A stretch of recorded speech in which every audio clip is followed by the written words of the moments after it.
Why are you here? You're here to outwork. You're here to outtrain. You're here to win.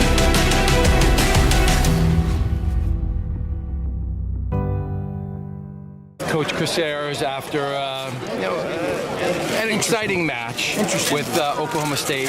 Quick turnaround, what was it, 15 hours or whatever it was. Tell me a little bit what you thought about your performance as a team and a back-to-back, a night-to-day duel. It's funny, being a wrestling coach is an interesting job because you can go any which way, a number of ways, because there's a new guy on the mat every time, and it's sort of like a roller coaster road, and your mind goes to where you can be better mostly. But I think the main takeaways, that's the number 3 team in the country. We competed with them. We're close. We're not that far away from being a great team. I think we're a good team, a very good team. But I think we can jump into great pretty quickly. Up and down the lineup, there was a good fight. I'm not happy, but I'm not disappointed either. I don't know how to put it. I'm sort of okay. We competed. Yeah. Where are you at in the training cycle right now? Is this a hard week or? This is we're going to take a little break now because we go into finals. So it's a weird schedule. We have a hard run from November. I think I talked about it last night. Really, from the first week in November all the way through to now. That's a long time. We're wrestling hard, competing every weekend. A lot of teams get off in December because they're in finals. So a little weird. We get some time off. They're ready. I'll say this though. How we competed, considering that grind, I'm pretty happy. Overall, the weekend, that's a pretty good weekend for what we've been through, because we've been through a lot. I'm happy with that. Tell me a little bit about Glory Piccinini. Right, so you got him down. Looked like he had some confidence. Lost it on the mat riding. Yeah, he got turned twice. And I told Pat's a really emotional kid, but the thing of it is, I'm glad it happened. Hey, got some things to fix. Yeah. You're obviously a hammer on top. And you're obviously great on your feet. You just got to get out and bottom. And we can solve that. We can solve that before NCAAs. We'll have it solved probably by the middle of February, would be my guess.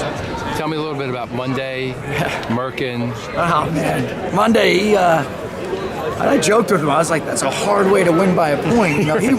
He was just hanging on and making sure he kept on top. So he needs to open up a little more is the bottom line. Yeah. He's just winning hard. Yeah. But what's good about that is to know you can win hard. That's an NCAA match, maybe. Yeah. That's what it comes down at one point. Yeah. And sometimes you got to win. I would call that winning ugly.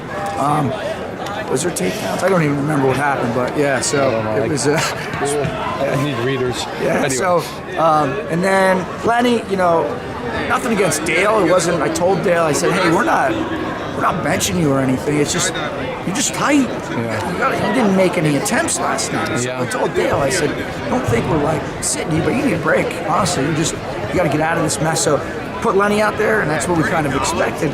He wrestles, So he was even tight. I'll say he won, and he was way more aggressive than Dale was, but kind of conservative by his standards. Yeah. He was upper body. I was like, what's going on here? Right. So so he did a great job. I mean, to step up like that, he called him last night.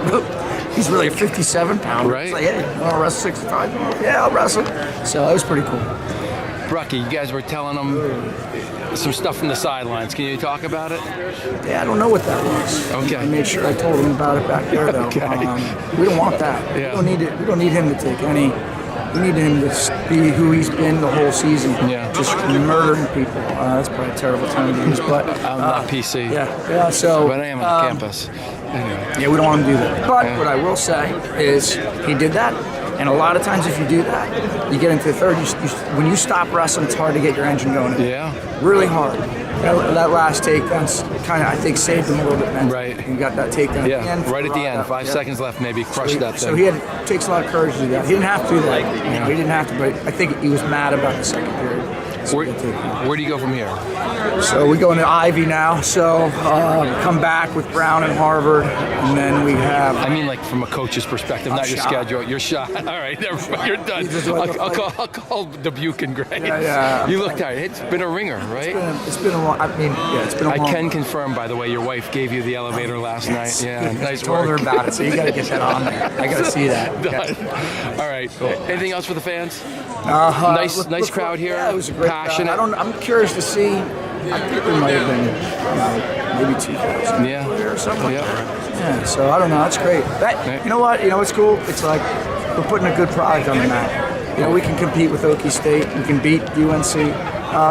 People want to see that. Right? Final X here next year. Yeah, right. No, next year. After. No. Get it. It's great, isn't it? Great. It's a fantastic facility, right? It's a great environment. So, thanks for noticing. It was cool. It was fun. We got to keep doing it. Hey, thanks for the time. Good luck. Yep. All right. No problem.